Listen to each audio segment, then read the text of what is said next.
Assalamualaikum warahmatullahi wabarakatuh.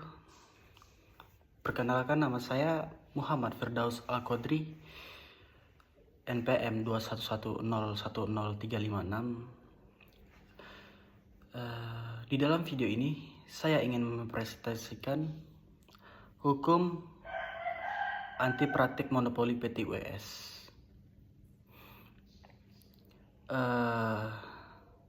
Di sini saya akan menguraikan pasal 5 tahun nomor 5 tahun 1999 dalam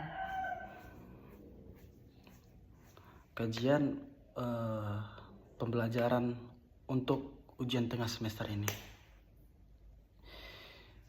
Jadi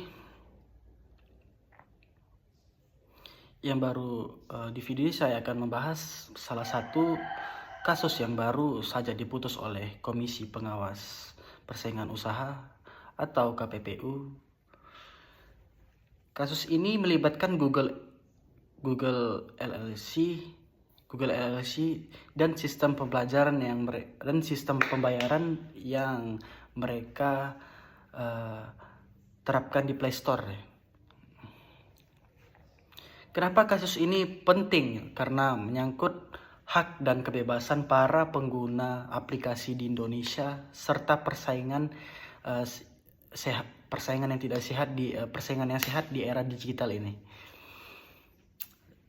Jadi latar belakangnya, kasusnya adalah Google punya kebijakan yang mewajibkan setiap developer aplikasi di Play Store menggunakan Google Playing System itu. Dia tuh semacam atau GPB sebagai sistem pembayaran, ya artinya kalau ada pembelian dalam aplikasi ini, misalnya beli koin game, fitur premium atau langganan harus lewat sistem milik Google ini.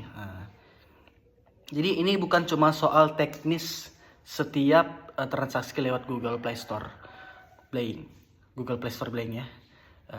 Dikenakan biaya layanan antara 15 sampai 30 ribu.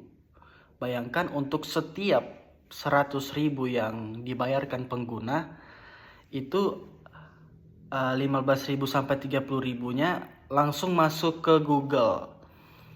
Kalau developer nggak mau ikut aturan ini, maka aplikasi bisa dihapus dari Play Store. Why?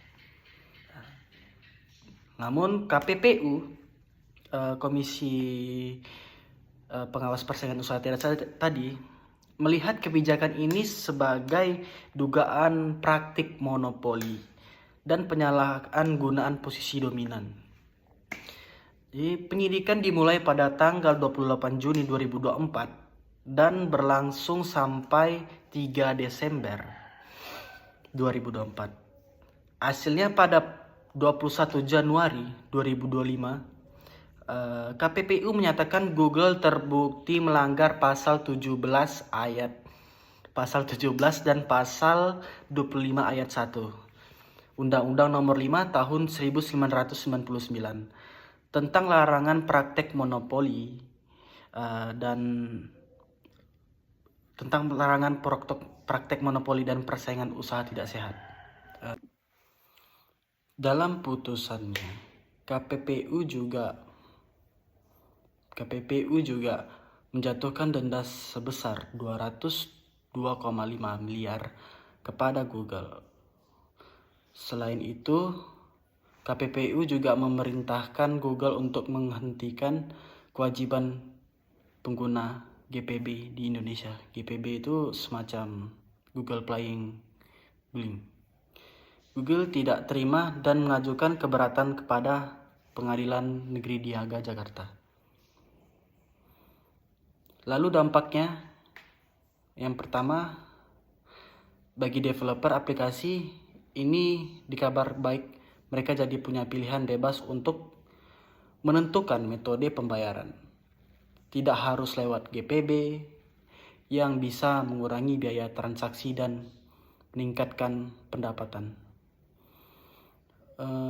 Bagi industri, yang kedua, bagi industri digital Indonesia, Ini memperkuat prinsip persaingan sehat. Raksasa teknologi tidak bisa seenaknya memaksakan kebijakan yang membatasi pasar.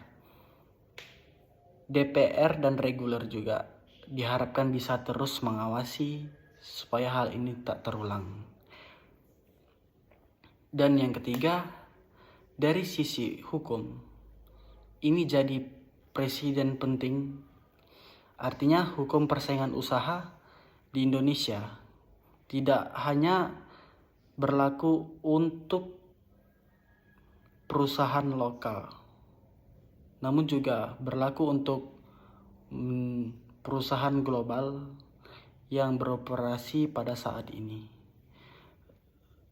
Mungkin itu saja yang bisa saya bedah dalam tugas ujian tengah semester pada mata kuliah hukum anti monopoli PTOS ini.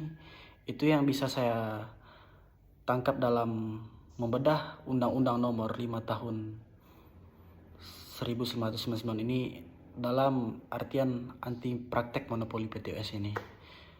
Demikian saya selesaikan presentasi saya dalam video ini. Lebih dan kurangnya saya mohon maaf. Terima kasih.